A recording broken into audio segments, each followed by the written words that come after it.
On voulait que cet hommage se concrétise par une grande collection qui soit comme un panorama imaginaire des symboles de chance à travers l'histoire de Van Cleef & Arpels, dans différentes cultures et différentes époques. La présentation de cette collection, qui va s'effectuer dans le cadre de la Biennale des Antiquaires à Paris en septembre, sera dans un lieu à la fois sublime et écrasant, gigantesque, qui sera lui-même mis en scène, et que ce qu'on souhaitait vraiment faire, c'était créer cet environnement intimiste, ce sas de décompression où on puisse sortir du gigantisme du Grand Palais pour rentrer dans ce palais de la chance et dans la préciosité de l'objet. C'était une collection où pour moi et pour nous, pour toute l'équipe, pour les dessinateurs, il était difficile de visualiser un environnement. On la voyait comme un paysage, on en a beaucoup discuté, on ne voyait pas forcément des chapitres d'une histoire, et en créant ce labyrinthe et ce palais, tu as donné le contenant dont on avait vraiment besoin, même pour finir, nous, de créer la collection. Je considère que chaque pièce de Van Cleef est un poème, est une écriture. Alors moi, j'essaie, dans mon écriture globale, de créer une ligne de force qui réunit tous ces récits.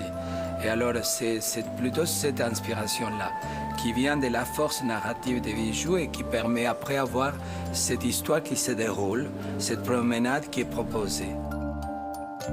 Quand on fait un projet comme ça, il y a quelque chose qu'on attend avec beaucoup de ferveur. C'est le moment où les bijoux vont s'inscrire dans les décors. Et ça, c'est quelque chose qu'on ne connaît qu'au dernier moment, puisqu'il n'y a pas de répétition. C'est la réalité. Et le rapport entre les fantastiques du décor et les fantastiques des bijoux, on se demande est-ce qu'ils vont jouer ensemble, jouer la pièce ensemble. Et ce qui est extraordinaire, c'est que les bijoux de Van Cleef & Arpels ont suffisamment de fantaisie pour s'inscrire et pour prendre en charge la féerie du décor.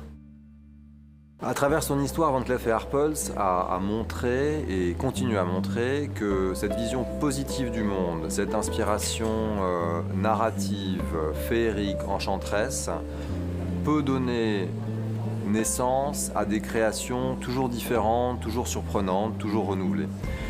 Je pense qu'aujourd'hui, avec cette collection sur la chance, avec une thématique qui paraît presque naïve, très simple au premier abord, on montre avec quelle richesse, avec quel raffinement, avec quelle sophistication on peut continuer à s'exprimer et continuer à non seulement poursuivre notre route, mais à ouvrir des nouvelles routes, des nouvelles portes vers d'autres imaginaires.